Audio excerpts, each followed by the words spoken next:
Cheers!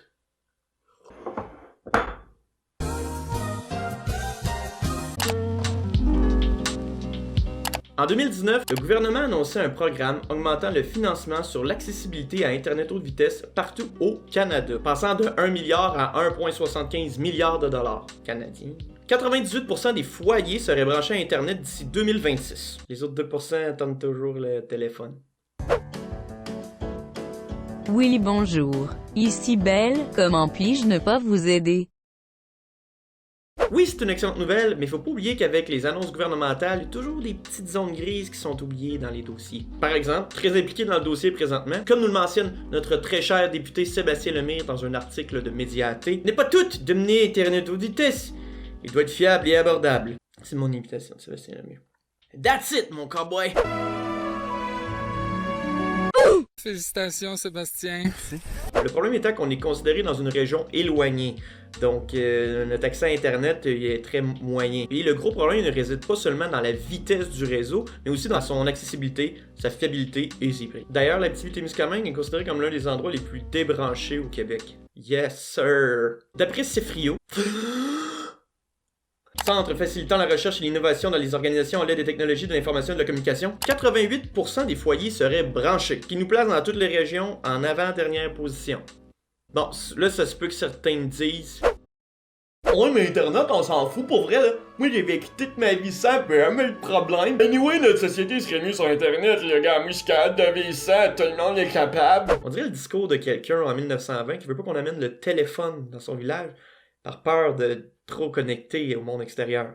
On a la chance de vivre à une époque où l'information est facile d'accès. D'ailleurs, c'est grandement bénéfique pour notre société d'avoir autant d'accessibilité au web. Pourquoi ça sert que tout le monde ait Internet, le monde nous contrôler? Comme nous le mentionne Mariella Coligny, agente de recherche à l'Observatoire de l'Abitibi-Témiscamingue, l'accès à Internet haute vitesse influence l'attractivité des territoires, la rétention de la population, la compétitivité des entreprises et la capacité d'innovation.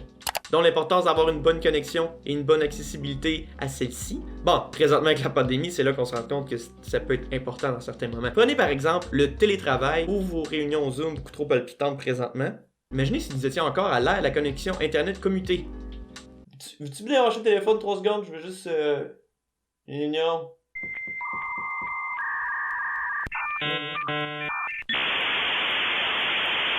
Veux tester ta patience? Connecte-toi commuté. Pensez aux petites entreprises locales de nos régions qui doivent se battre contre les grandes compagnies de ce monde à l'ère du numérique. Tu sais, le web, ça permet de créer cette visibilité-là pour les petites entreprises, par exemple, avec une page Facebook. Donc une page d'entreprise. Ce qui peut d'ailleurs apporter dans le marché local une diversité et qui, par la force des choses, va apporter une croissance à la région.